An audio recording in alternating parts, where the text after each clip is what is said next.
विद्यमान है तेजबान सिंह रामप्रसाद जी, जिन्होंने संघर्ष का झंडा अमेठी में उठाया 1970 के दशक से। आज हमारी पीढ़ी ऐसे हमारे वरिष्ठ कार्यकर्ताओं नेताओं के प्रति कृतज्ञता का भाव रखते हुए आभार वंदन करती है।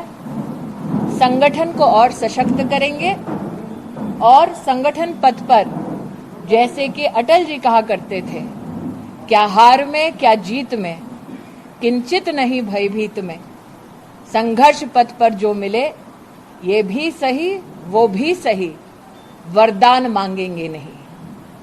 हम वो हैं जिन्होंने पूर्ण निष्ठा के साथ क्षेत्र की सेवा की और आगे भी संगठन की शक्ति के माध्यम से सेवा करते रहेंगे।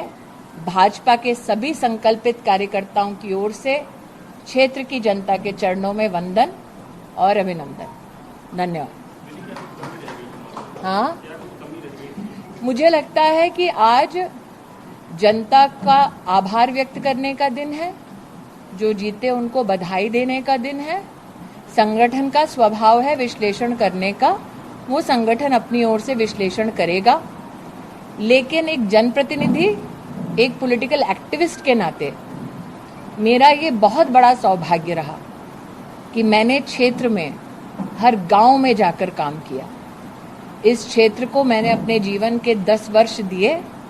हार या जीत के बावजूद लोगों से मैं जुड़ी और ये मेरे जीवन का सबसे बड़ा सौभाग्य है। दीदी अमेठी और दीदी के रिश्ते का भविष्य क्या होगा? बहनों से भविष्य पूछते हो?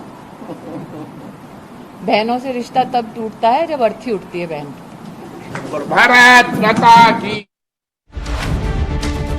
જે પ્રકારથી અમેઠીના લોકોનો સ્મૃતિ ઈરાનીએ આભાર માન્યો છે, અત્યારે આપણે પ્રતિક્રિયા પણ જોઈ અને કોંગ્રેસ દ્વારા પણ પ્રેસ કોન્ફરન્સ કરવામાં આવી હતી। આવી ગયા મોદી તો ચર્ચા કરીશું અને ચર્ચાને આગળ વધારીશું। આપણે જયવંત પંડ્યા જોડાયા છે, જે રાજકીય વિશ્લેષક છે, ખૂબ જ સિનિયર। શ્રદ્ધાબેન જોડાયેલા છે, બાબુભાઈ પણ જોડાયેલા છે। આપ તમામની પાસે આવીશ, પરંતુ સૌથી પહેલો સવાલ, આ રિઝલ્ટ જોયા પછી જયવંતભાઈ આપને, કારણ કે અનએક્સપેક્ટેડ હતું ઇન્ડિયા ગઠબંધનની પણ જો વાત કરવામાં આવે, ભાજપનો જે 400 પારનો આંકડો હતો, જયવંતભાઈ શું કારણ છે કે ત્યાં ન પહોંચી શક્યા? ખૂબ અનપેક્ષિત પરિણામ બધા માટે છે, બધા જ ખોટા પડ્યા। કારણ કે જે લોકો કહેતા હતા કે 400 પાર જશું એ પણ ખોટા પડ્યા, મારી જેવા રાજકીય વિશ્લેષક પણ ખોટા પડ્યા, કારણ કે આટલી અપેક્ષા હતી જ નહીં। સાથોસાથ કોંગ્રેસના લોકો પણ કહેતા હતા 292 પહોંચશું, એ લોકો પણ ખોટા પડ્યા। એક્ઝિટ પોલ ખોટા પડ્યા। અને મને લાગે છે કે મતદારો, હું હંમેશા એક બહુ એક્ઝામ્પલ આપતો હોઉં છું, 2015માં સ્થાનિક સ્વરાજની ચૂંટણીમાં કોંગ્રેસને ખૂબ ફાયદો થયો જિલ્લા પંચાયત તાલુકા પંચાયતમાં। એ જ 2017માં વિધાનસભાની ચૂંટણીમાં કોંગ્રેસને 77 ઉપર રાખી અને ભાજપને 99 ઉપર રાખી, એટલે બંનેને પણ માપમાં રાખ્યા। તો 2019માં બધી બેઠક 26-26 ભાજપને આપી દીધી। આ જે એક મતદારો છે જાણે છે, તમે જુઓ કે આ રોહિણી આચાર્ય રાષ્ટ્રીય જનતા દળવાળા એ પણ હારી રહ્યા છે, ઓમર અબ્દુલ્લા પણ હારી ગયા, મહેબૂબા મુફ્તી પણ હારી ગયા, સ્મૃતિ ઈરાની હારી ગયા। એટલે સત્તામાં છે પરંતુ અમારે એ નથી જોઈતા। તો લોકો છે એ બહુ શાણા છે, પરંતુ એમણે નક્કી કર્યું કે ભાઈ ભાજપને તો જોઈએ જ છે, ભાજપ જોઈએ જ છે, એટલે એને સત્તાથી નજીક રાખ્યા। પરંતુ સાથોસાથ એવા ભાજપવાળા નથી જોતા કે જે 400 પાર જાય અને અમુક મનસ્વી નિર્ણય લે। એક બાજુ વાત કરે ભ્રષ્ટાચારની અને વિપક્ષના નેતાને પકડે, પરંતુ બીજી બાજુ અજીત પવારને પોતાની સાથે લઈ આવે। સવારમાં વહેલી સવારે ઉઠીને આપણને ખબર પડે કે આ તો શપથવિધિ થઈ ગઈ અને કોઈ પણ જાતના ટેકા વગર, અને પછી ખબર પડે કે ભાઈ શરદ પવારે તો એને ટેકો આપ્યો જ નથી અને બધા ધારાસભ્યો એના સમર્થનમાં છે જ નહીં, એટલે આખો ફિયાસ્કો થઈ જાય। અને જે દિવસે ઇન્દોરમાં નરેન્દ્ર મોદીજી એમ કહેતા હોય કે નેશનલ કરપ્ટ પાર્ટી છે આ તો, અને એના 1-2 દિવસમાં જ અજીત પવાર જ્યારે છેડો ફાડીને આવે તો એ કોઈ નાતરું કરવા આવ્યા હોય તો તમારે ના પાડવી જોઈએ કે ભાઈ અમારે નથી જોતા, તમે એવું હોય તો તમે અલગ રહ્યો। એની સ્ટ્રેન્થ તો ઘટી જ ગઈ છે, પણ તમે એને ટેકો લ્યો છો, એને ઉપમુખ્યપ્રધાન બનાવી દો છો।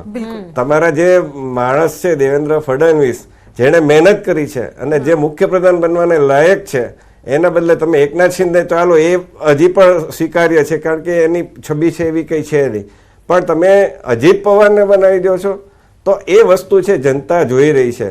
એટલે બંને પક્ષે જે કંઈ છે આ બાજુ તમે જુઓ તો એ જ ભ્રષ્ટાચારનું જે દાવો અરવિંદ કેજરીવાલ કરતા હતા કોંગ્રેસ માટે કે ભાઈ રાહુલ ગાંધી, સોનિયા ગાંધી, લાલુ પ્રસાદ યાદવ, શરદ પવાર એવા 14-15 પ્રધાનોના નામ આપતા હતા. એ જ અરવિંદ કેજરીવાલ છે એ આની સાથે ગઠબંધન કરે છે અને એ પોતે ભ્રષ્ટાચારના આક્ષેપમાં જેલ જાય છે.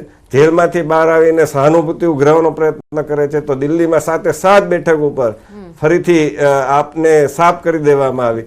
કોંગ્રેસને પણ ન મળી કારણ કે કનૈયા કુમાર હવે જેણે ભારત તેરે ટુકડે હોંગે એ પ્રકારનો કાર્યક્રમ કર્યો એને તમે, અને સચિન પાયલોટ તમારા જેણે રાજસ્થાનમાં ખૂબ મહેનત કરીને સત્તામાં લાવવા પ્રયત્ન કર્યો એને તમે કનૈયા કુમારના પ્રભારી બનાવો છો. તમે જુઓ તો ખરા. એટલે આ બધું જનતાએ છે ને મને લાગે છે કે બહુ સંતુલિત અને બધાને માપમાં રાખવા માટેનો પ્રયત્ન કરી દીધો છે. લાજ પણ બચાવી છે, સાથોસાથ એક ઇશારો પણ જનતા સમજુ છે એવું કહી શકાય. હવે મેચ્યોર થઈ ગઈ છે જનતા વોટ આપવામાં. મિત્ર, બહુ મહત્વની વાત કરી જયવંતભાઈ. એક જે પ્રકારથી માપમાં રહેવાની વાત કરી, ભાજપ જોઈએ પણ છે પણ તમામ લોકો અભિમાન કરશે તો એવું પણ નહીં કે તમામ લોકોને આવકારવામાં આવે. બિલકુલ શ્રદ્ધાબેન, કે અભિમાન કરશો તો ઘરે જશો. ડેફિનેટલી મેં તમને એ જ કીધું કે આપણે બહુ જ મેચ્યોર ડેમોક્રેસીમાં છીએ. પહેલાં શું હતું બેન કે જે પણ લોકોનો અવાજ હતો ને એ ક્યારેક પણ એમ મતલબ મીડિયા હોય કે ઇલેક્ટ્રોનિક મીડિયા હોય કે પત્ર સમાચાર હોય ત્યાં એક અવાજ હતો. પછી લોકોનો બી સોશિયલ મીડિયાથી આજે ને અત્યારે એક્સપોઝર વધ્યું છે. તમે જુઓ કે દરેક વ્યક્તિને ખબર પડે છે કે to whom I have to vote, for what I have to vote. પ્રધાનમંત્રી નરેન્દ્ર મોદીજીની એક્સ્ટ્રીમ લોકપ્રિયતા તો છે જ, પણ મેં જેમ કીધું કે અમારા 2 માન્ય સાંસદશ્રીઓ જેમની લીડ આજે એક્સ્ટ્રીમ આવી છે, અમિતભાઈ શાહ સાહેબની ગૃહમંત્રી જે છે અને અમારા પ્રદેશ પ્રમુખ CR પાટીલજીની, તો તમે જુઓ કે એમની કનેક્ટિવિટી એન્ડ યુઝર જે એમના છે, દરેક એમના જેટલા બી લાભાર્થીઓ છે કે પ્રજાજન સુધી એમને કનેક્ટિવિટી છે. તો મોદીજીનું કામ છે, મોદીજીની ગેરંટી છે, ભારતીય જનતા પાર્ટીનો વિચાર છે, પણ બિંગ MLA MP તમારે એન્ડ યુઝ સુધી બી જવું પડશે. તો જેમ જયવંત પંડ્યાજીએ કહ્યું છે મોરલેસ ક્યાંક ને ક્યાંક અમારા માટે, કારણ કે અમારી સરકાર તો બની રહી છે, પ્રધાનમંત્રી નરેન્દ્ર મોદી 3જી વખત પ્રધાનમંત્રી બનવા જઈ રહ્યા છે, પણ મેં વારંવાર કીધું કે જેમ અમે જ અમારી જે એક્સપેક્ટેશનનો બાર છે એટલો હાઈ રાખ્યો છે કે બેન્ચમાર્ક માટે અમારે ક્યાંક ખૂટતું કરતું હોય તો એના માટે મનોમંથન કરવાની છે. બિલકુલ બાબુભાઈ, આપને હું પ્રશ્ન પૂછવા માંગીશ. જે પ્રકારથી અત્યારે જે કોંગ્રેસની પ્રેસ કોન્ફરન્સ પણ થઈ, રાહુલ ગાંધી અને ખડગે દ્વારા પણ જે વાત કરવામાં આવી, જે આંકડા છે તે આંકડા ખરેખર કોંગ્રેસ માટે કહી શકાય કે અનએક્સપેક્ટેડ હતા. બનાસકાંઠાથી પણ ગેનીબેન છે તે જીત્યા. કેવું લાગી રહ્યું છે? આપની પ્રતિક્રિયા શું છે આ રિઝલ્ટને લઈને? અનએક્સપેક્ટેડ હતા એવું તો કહેવું અમારા માટે યોગ્ય નથી ને કોઈને માટે. અમે જ્યારે એક્ઝિટ પોલના ઓપિનિયન્સ થયા ત્યારે પણ એમ કીધું કે એક્ઝિટ પોલના ઓપિનિયન મેન્યુપ્યુલેટેડ છે, અમે એને સ્વીકારતા નથી. ઈસી પાસે જઈને કીધું કે અમને વિરોધ પક્ષને હતપ્રભ કરવા માટેના ખોટા આંકડા અપાઈ રહ્યા છે અને એ સાબિત થયું. ત્યારે અમારું એક્સપેક્ટેશન હતું કે અમે ગઠબંધનથી સરકાર બનાવી શકતું, પણ એમાં અમે ન આવ્યા. અમારી 40-50 સીટો ઓછી આવી. બિલકુલ જયવંતભાઈ, લોકશાહી માટે વિપક્ષ મજબૂત હોવું ખૂબ જ જરૂરી છે. સત્તા પક્ષની સાથે સાથે વિપક્ષ મજબૂત હોવું જ જોઈએ, જે જનતા માટે પણ જરૂરી છે, દેશ માટે પણ જરૂરી છે. અત્યારે આપ શું કહેશો જે રિઝલ્ટ સામે આવી રહ્યું છે તેને લઈને? આમાં છે ને મને ટેક ઓફ પોઈન્ટ્સ જેને કહેવાય આખા દિવસના આ જે પરિણામો આવ્યા એમાં 2-3 પોઈન્ટ આપણે જે નજરઅંદાજ કરી રહ્યા છીએ અને જે દેશની સુરક્ષા માટે, દેશના લોકતંત્ર માટે ખૂબ ચિંતાજનક છે. પશ્ચિમ બંગાળમાં 7 ચરણમાં જે રીતની હિંસા થઈ અને હત્યાઓ થઈ કાર્યકર્તાઓની, ન માત્ર ભાજપના પરંતુ કોંગ્રેસના, CPIMના અને કોંગ્રેસના એક નેતાના ઘરે તો બોમ્બ ફોડવામાં આવ્યો. એક બાળક છે એ બોમ્બ હાથમાં રાખીને રમકડું સમજીને એને ઈજાગ્રસ્ત થઈ ગયો. EVM જે ભાજપનું પ્રતિક હોય એની પર આખી પટ્ટી મારી દેવામાં છેલ્લા તબક્કામાં ડાયમંડ હાર્બર જે અભિષેક બેનર્જીની બેઠક છે એમાં આ પ્રકારનું થવું. CBI જ્યારે ત્યાંના પોલીસ કમિશનરની ધરપકડ કરવા જાય ત્યાં ધરણા ઉપર બેસી જવું, ઈડીની ટીમ ઉપર હુમલો કરાવો. તમે જો કે બીજે બધે ઈડીને ત્રાસ જે કહેવાય કે વિપક્ષો આક્ષેપ કરે છે કે ઈડીનો ત્રાસ છે, તો ત્યાં કોઈ જગ્યાએ હુમલો નથી થયો. માત્ર પશ્ચિમ બંગાળમાં થયો. જે પેલા મહિલાઓની પર હેરાનગતિ કરનાર શાહજહાં શેખને બચાવવા માટે મમતા બેનર્જીએ ધમપછાડા કર્યા, આકાશ પાતાળ એક કરી દીધું. અને છેલ્લે OBC માટે જે હાઈકોર્ટનો આદેશ આવ્યો કે OBCમાં બધા મુસલમાનોને આપી દેવામાં આવ્યું છે, તો એ હાઈકોર્ટનો આદેશ માનવાનું નકાર્યું.